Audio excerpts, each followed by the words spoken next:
Hey guys, this is Chris with the Real Estate Problem Solver. We're going to try to start a new series of YouTube videos basically designed to help homeowners find some of the common problems that they run into and how to fix them. This property right here is one that we just picked up, so we'll go ahead and get started with this one because it's got some issues, mainly just cosmetic problems. The story behind this one is it's an investor that was out of town that didn't know how to manage. She bought the property wrong and she really got into a financial bind with it, so we ended up taking the property and fixing her problem. But I wanted to show you a few things that we found in here that you can probably take care of yourself. So come on in. First of all, this carpet in here. Now this is a rental property, so those of you who have rental properties, you might want to take a note of this.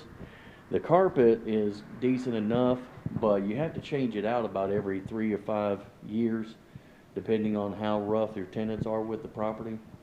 So what we do with our rental properties is an LVT. Now homeowners, you can take the note of this because the LVT, you can pick up LVT at Home Depot or Lowe's. It comes in a stone pattern, and they also come in a wood pattern now. But we've had the LVT in 2 of our rental properties, and they've been fairly abused and for the last 4 years, and they still look good as new.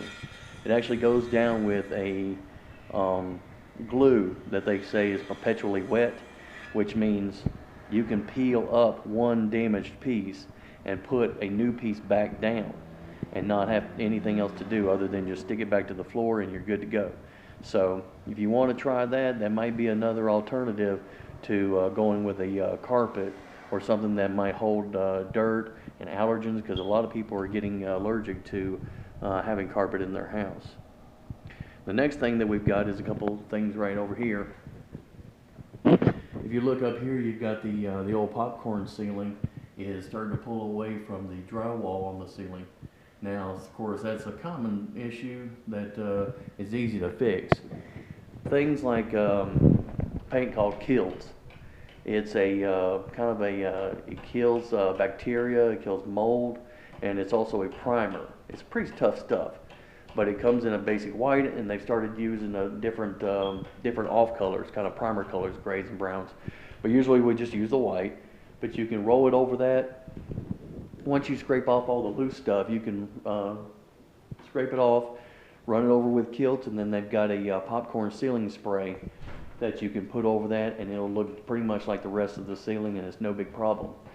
Now for the homeowners, the ceiling that you might want to go with that's becoming popular is a flat ceiling, or some kind of a knockdown ceiling that's not popcorn, but it's just a little less textured than popcorn.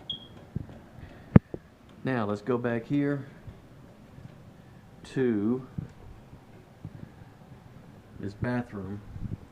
Now this is the master bath, and there's something in here that I wanted to show you. This is actually what used to be a shower stall. Okay, you've got the toilet here, the sink here, and this typical area right there is your stand-in shower insert. Well, the previous owners actually framed it in and turned it into a closet. Now that's a pretty good idea. But now your shower in your closet shower is going to be in the hallway. So, and that's going to be only one shower in the whole house. So do you want to make that kind of sacrifice? Maybe, maybe not. But it's another idea that you might want to consider sometime. So that's about it for this episode. Like us on Facebook. Like us on, go to our website at realestateproblemsolver.com. And keep watching our videos, and thanks for watching. Now.